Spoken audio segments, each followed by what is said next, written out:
I really enjoyed the show. The characters were fun.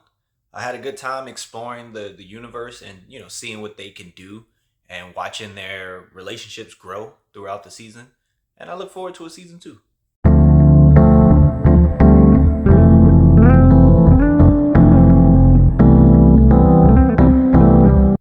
Hello, welcome to Just My Thoughts. I'm your host Khaleel Ward. On this episode, I'll be talking about Dead Boy Detectives.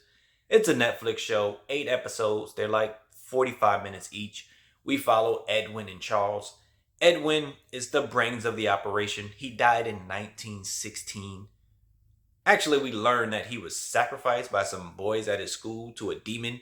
They didn't think it was real, but they sacrificed him and the demon came out and took him to hell, where he doesn't belong.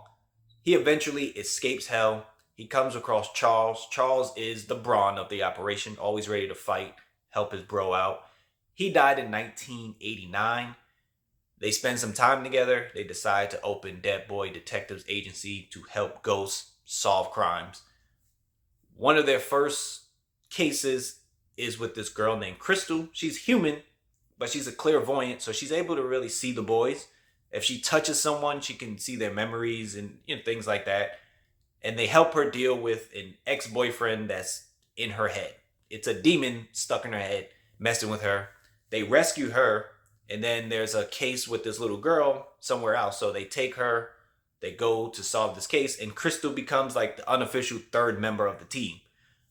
Edwin doesn't really like her too much. Edwin is like the stiff of the operation. He's very, uptight, you can say.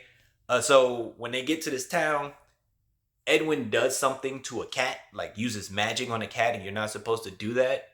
And the Cat King is very upset, so he puts like a bracelet on Edwin, which he tells him like, yo, you can't leave this town unless you do certain things.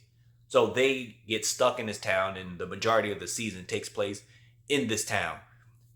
We meet other characters like Nico. Nico is like one of the roommates of Crystal. She's the character. She's a lot of fun. I really enjoyed her. She brings a lot of energy to, things. She says what's on her mind. It doesn't matter to, which character she's talking to. She just says what's on her mind, and it gets through to these people.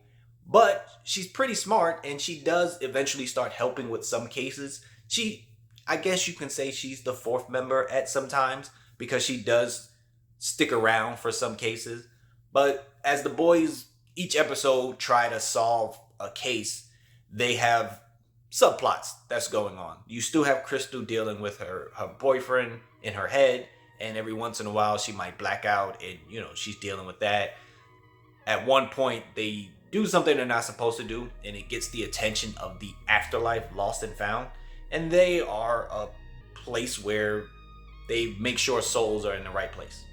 Charles and Edwin are not in the right place. So they're like number one on the board now. They got to find out where they are and send them to the proper place, which for Edwin, it's hell. And that's not good at all.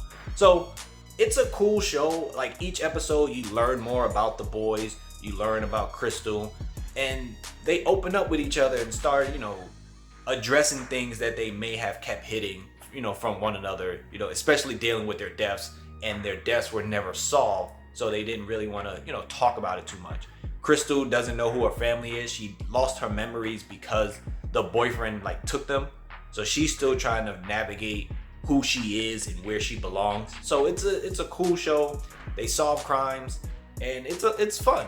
I'm looking forward to a season 2 because I enjoyed spending time with these characters. I enjoyed the way that Crystal was able to help them move forward, and it got to a point with Edwin actually like having her around. But Dead Boy Detectives on Netflix, it's a pretty cool show. If you're looking for something to watch, check that out. If you've seen it, let me know what you thought about it. Thank you for watching.